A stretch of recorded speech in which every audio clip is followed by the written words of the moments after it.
For the first time in over 50 years, just think about that, half a century, humans are finally leaving the nest, leaving low Earth orbit and heading back out into deep space. And Artemis II is the mission that's going to make it all happen. Okay, let's dive into this incredible journey back to the moon. You know, every epic quest needs a great emblem, and this is it, the Artemis II mission patch. It just perfectly captures the whole story, doesn't it? You see that red line? That's the path of 4 astronauts leaving our beautiful blue Earth, swinging all the way around the moon, and then coming back home.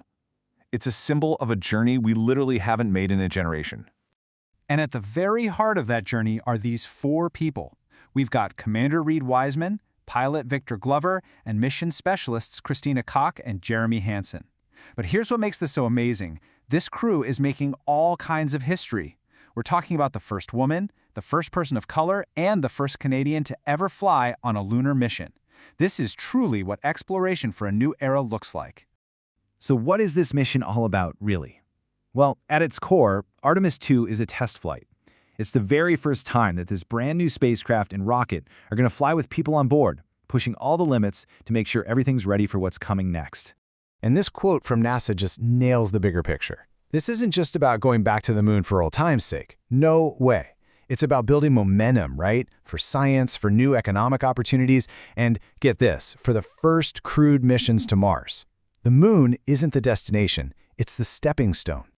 Every journey has to start somewhere, and this one begins with probably the most powerful, most dramatic part of any mission, the launch. And right after that comes a whole series of supercritical system checks to make sure the ship is ready for deep space. That first day is just absolutely jam-packed. I mean, it kicks off with the unbelievable power of the Space Launch System rocket. After it sheds its boosters, the Orion spacecraft settles into a high Earth orbit. And it's here, still pretty close to home, that the crew is going to spend a full 24 hours just checking everything. All the life support, all the critical systems. Think of it like a final shakedown cruise before you take the ship out onto the open ocean. Now, a really cool part of this initial phase is something called the Proximity Operations Demonstration. This is where pilot Victor Glover actually gets to take the stick and manually fly Orion. He'll maneuver it near the rocket's old, discarded upper stage just to get a feel for how it handles. This is an absolutely vital skill they'll need for future missions, when they have to actually dock with other spacecraft way out in lunar orbit. All right, so the systems checks are all done. The crew gets the final go for what's called trans-lunar injection. They fire up the engines, and then they begin the long, quiet, 4-day coast from the Earth all the way to the moon. And it is a long coast. For 4 solid days, they'll be traveling through the silent vacuum of space, just watching our entire planet, our home, shrink into this tiny blue marble behind them. Can you even imagine that view?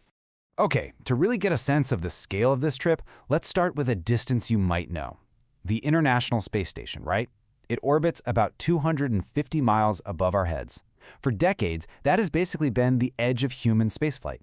Well, Artemis II is going to blow right past that. At its farthest point from home, the crew is going to be over 250,000 miles away. That's farther than any human has traveled since the Apollo 13 mission. It's just a staggering leap back out into the cosmos. After those 4 days of travel, they finally arrive. This is the moment, the climax of the journey that the whole world is going to be watching, the lunar flyby. The path they take is this really elegant figure 8. And what's so clever is they won't even burn any fuel to get into orbit around the moon. Instead, they're using what's called a free return trajectory, basically letting the moon's gravity do all the work. It'll just grab the Orion capsule and literally sling it back towards Earth. It's so efficient, just a beautiful piece of orbital mechanics. So what are they actually going to do during this flyby? I mean, it's not just a sightseeing trip, right? Nope. The crew has a very busy schedule, packed with scientific goals. For about 6 hours, they basically become geologists and astronomers. They're going to be photographing key features, like specific craters and ancient lava flows. They'll even get to see a solar eclipse from a totally unique vantage point and study the sun's corona. They'll also be searching for these tiny flashes on the dark surface, signs of meteoroids hitting the moon.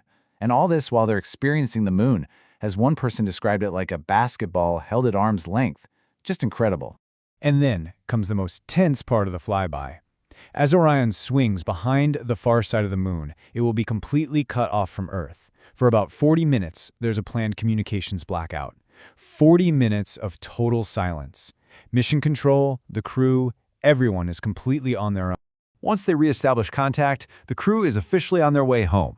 But getting back to Earth is, and you might find this surprising, arguably the most dangerous part of the entire mission. Remember that super clever free return trajectory we talked about? Well, this is where it really pays off. It's like a built-in safety feature. Gravity itself makes sure the spacecraft is already on a path home, so they need way less fuel and fewer engine burns. It's a cosmic safety net. But that return trip ends with some mind-bending speed. Think about a commercial jet. It cruises at just under 600 miles per hour. Orion is going to slam into Earth's atmosphere at around 25,000 miles per hour. That is over 40 times faster. And all that incredible speed creates an insane amount of friction and heat. The heat shield on the bottom of the capsule will have to withstand temperatures of nearly 3,000 degrees Fahrenheit. It has to protect the crew from a literal plasma inferno raging just inches away. This is the ultimate test of the spacecraft. So after surviving that fiery re-entry, a whole series of parachutes deploy, slowing the capsule down from hundreds of miles per hour to just 17 for a nice, gentle splashdown in the Pacific Ocean. And the U.S. Navy will be right there, waiting to bring the crew and their historic capsule safely back home. So that's the plan. Artemis II is the final dress rehearsal. It proves that the hardware, the procedures, and the people are all ready to go. The next mission, Artemis III, well, that's the one. That's the one that will finally land astronauts back on the lunar surface. And that really leaves us with a big question to think about, doesn't it? After more than 50 years, what will it mean for all of us to look up at the night sky and know that there are human footprints on the moon once again?